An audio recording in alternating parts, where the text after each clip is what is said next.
Super. Tai sveiki visi, susirinkę į mūsų dar vieną podcastą. Ir man atrodo, jis yra jau 4 šiais metais. Labai džiaugiamės dėl to. Ir šiandien mes turim ypatingą svečią. Mes turim tave, Austėja. Labas. Labas. Tai tu esi nauja mokinė ir būtų labai malonu su jums susipažinti. Tai papasakok apie save, kad visi sužinotų, kas tu esi. Taip, tai aš esu Austėja, pirmokė ir turiu gan daug pomėgių, veiklų. Tai pagrindinė iš jų yra mano sportas, meninė gimnastika.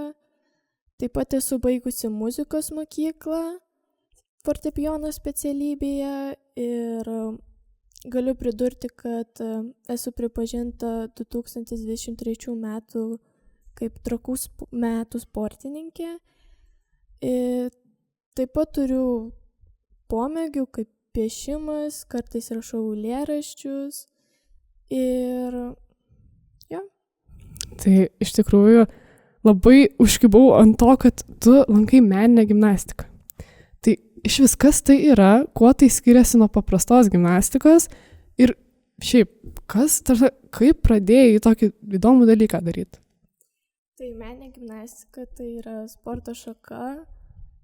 Ji apima kaip grožį, eleganciją, lankstumą, darbą su įrankiu. Tai yra meninė gimnastikoje 5 įrankiai: lankas, kamuolys, kokelės, kaspinas ir šaknynė.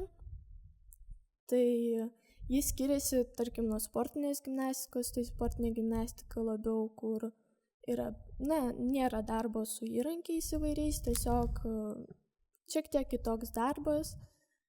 Ir tai yra kaip ir profesionalus sportas. Tai jo, nuo paprastos gimnastikos skiriasi, kad, taip pat. Kiek metų tu vėl lankai? Tai lankau jau 11 metus.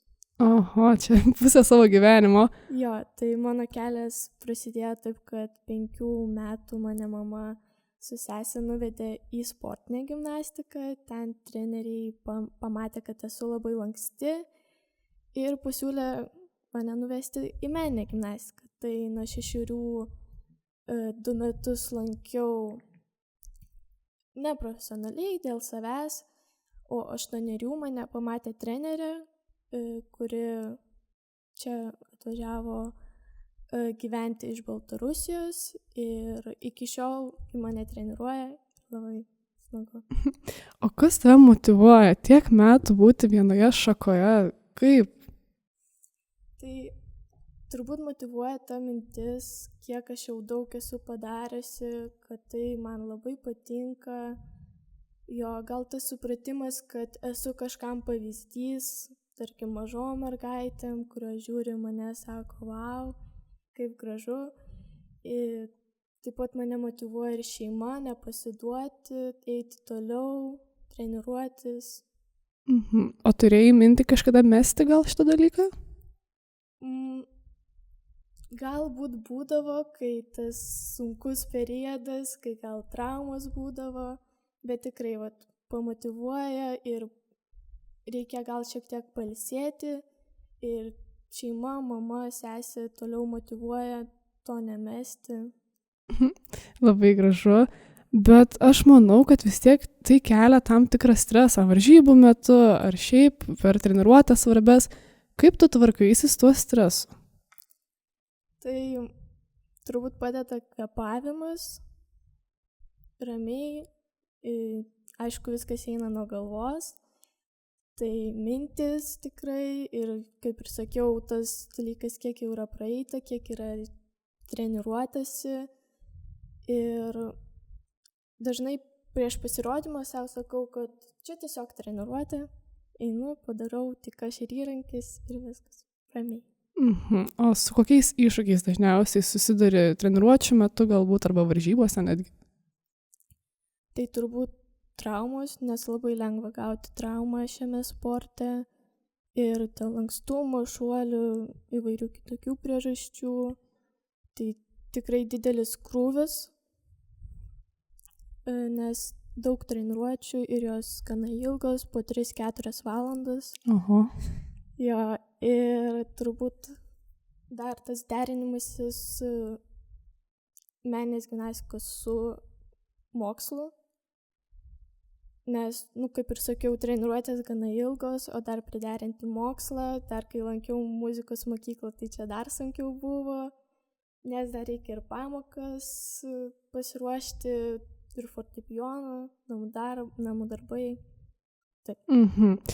O kadangi tiek metų jau tai darai, ar planuoji ateitį su tuo, ar galbūt čia toks laikinas tavo dalykas ir ten, nežinau, būsi suaugus ir nuspręsi, kad nebenori to? Šiaip labai įdomus klausimas, tai tikrai norėčiau treniruoti vaikus užaugusi, man tai patinka labai ir perduoti patirtį kitiem, bet taip pat man labai įdomi ir kineziterapijos sritis, tai galbūt būsiu užaugus kineziterapeutė. Tai dar tikrai spėsi pasirinkti ir mes tu turim 2 paskutinius klausimus. Tai kas tavo autoritetas? Tai mano autoritetas yra žmogus, kuris siekia savo tikslų, niekada nepasiduoda, yra nepriklausomas nuo kitų nuomonės.